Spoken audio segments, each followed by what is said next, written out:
Hey guys, what's up? I'm Rohit Khurana, host of Intellect, and this is the Nokia 3.2, which has been just revealed and announced for India.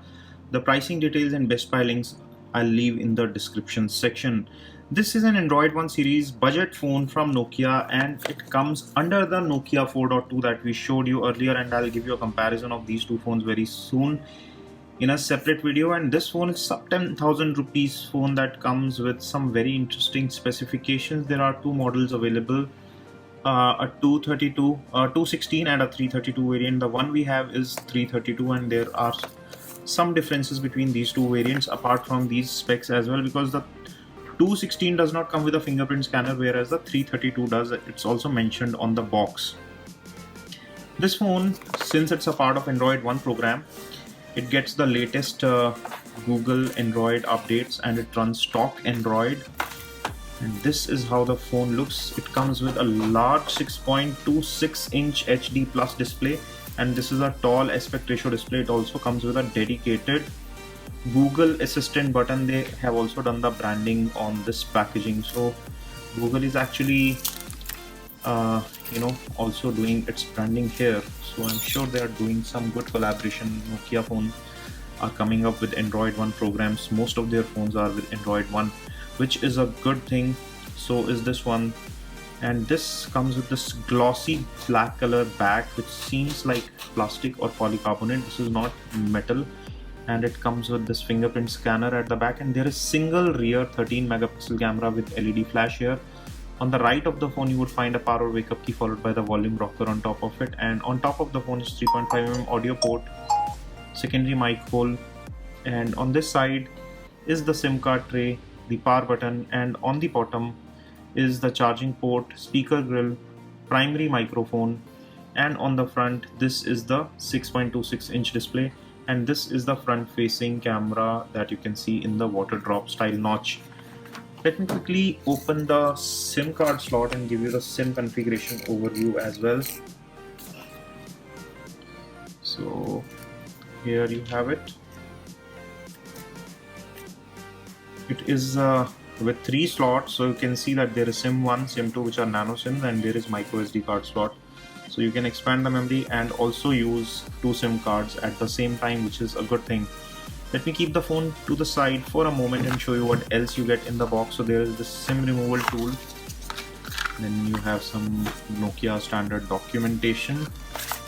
And here you have got a bunch of accessories.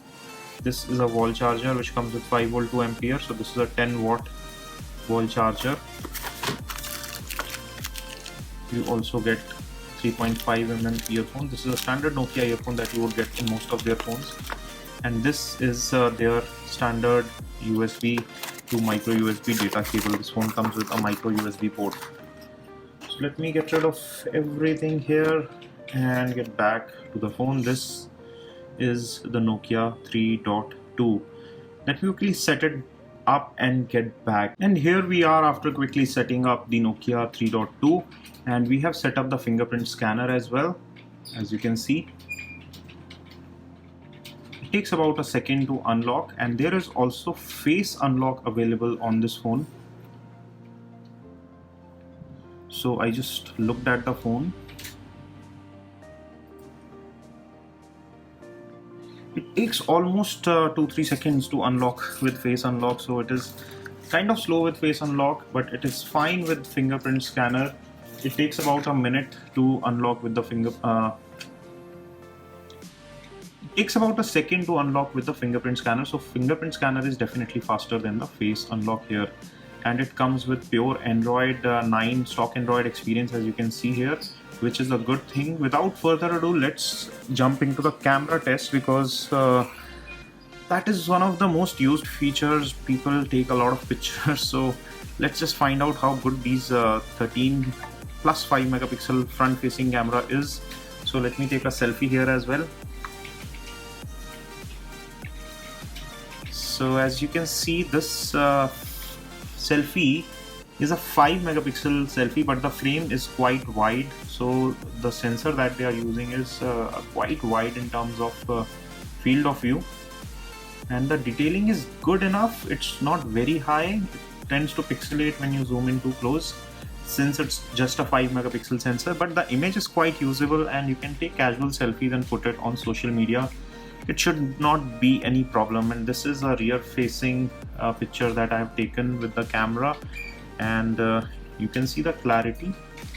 This is quite detailed and quite crisp in terms of clarity. The image comes out to be really good for a 13 megapixel shooter, and considering that this is a sub 10,000 rupees phone, you would probably not find any troubles with the camera. It's a single camera of 13 megapixel, and this phone seems to be a no nonsense phone. There is a dedicated Google Home button that has been, or Google Assistant button that has been provided here, which is a good thing.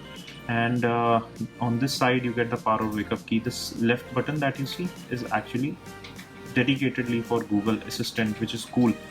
It comes with a 4000 mAh battery. The processor that powers this phone is a Snapdragon 429 by Qualcomm, which is a moderate series processor with a 720p HD plus display and a 429 processor and a 4000 mAh battery. This combination should easily give you 2 days battery life, because it's not a very high performance phone.